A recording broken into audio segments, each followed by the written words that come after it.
In the last episode, we talked about varicocele ligation with the inguinal and subinguinal approaches.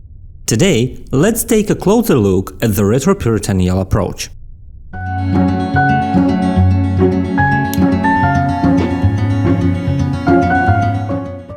The retroperitoneal approach allows for high ligation of the entire spermatic vascular pedicle, including the gonadal artery, safely and effectively. Because this is a high ligation, the testicle still receives plenty of collateral arterial blood flow from the vasal and cremasteric arteries, so including the gonadal artery in the ligature is typically well tolerated. This technique is especially favored by pediatric urologists and works best in slender adult patients. However, it is important to note that to reach the retroperitoneum, you will be incising through all three layers of the abdominal wall. As a result, there is a higher chance of postoperative hydrocele due to bulk ligation that includes lymphatic channels. For that approach, you will need standard surgical set, plus a headlamp, 2.5 to 3.5x magnifying loupes, seams, self-retaining and narrow DV retractors, vascular forceps, tenotomy scissors, and Kittner dissectors. Position the patient supine with the head slightly elevated, around 10 degrees in reverse Trendelenburg position, to let gravity assist in retracting the intestines. Make a short transverse incision just above the internal inguinal ring. Start about 2 finger breadths medial to the anterior superior iliac spine. Go through the skin and subcutaneous tissue, then expose the external oblique aponeurosis. Insert a self-retaining retractors for exposure. Incise the aponeurosis along the line of its fibers, taking care to avoid the adherent ilioinguinal nerve, which often lies just beneath it.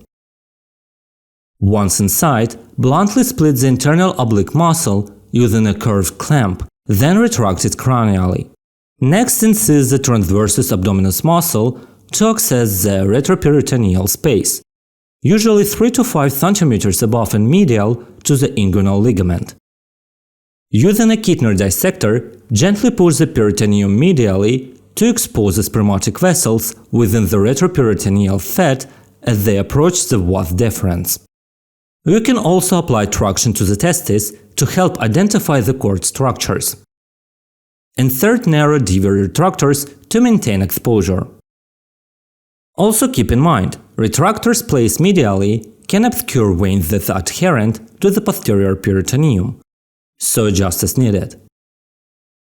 Once the vessels are visible, place a curved clamp or drain behind them to elevate the bundle into the field. In ligation techniques, you have two options here. First is the bulk ligation. Tie off the entire spermatic vascular bundle proximal to its junction with the vas deferens. Second is individual ligation. Use sharp and blunt dissection to isolate the typically too dilated veins from the surrounding artery and lymphatics. Tie each vein with 2 silk sutures and divide them between the ties. If you can clearly see the artery, gently skeletonize the cord by removing the surrounding spermatic fascia.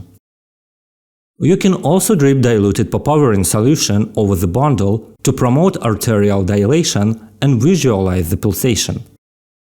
And again, ligation the artery isn't typically harmful because of adequate collateral circulation exists with vasal and cremasteric vessels. Once hemostasis is confirmed, irrigate the wound thoroughly. Close each muscle layer individually, then infiltrate the subcutaneous tissue with 0.25% bupivacaine for postoperative pain control. Finally, close the skin with the 4O absorbable subcuticular sutures. So that's it for today. I hope this video helped you understand this topic better. If you find it useful, don't forget to like, subscribe and hit the notification bell so you don't miss the future videos. Let me know in the comment below what you think or if you have any questions. Also, don't forget to follow me on Instagram for more useful educational posts. Thank you for watching and I'll see you in the next one.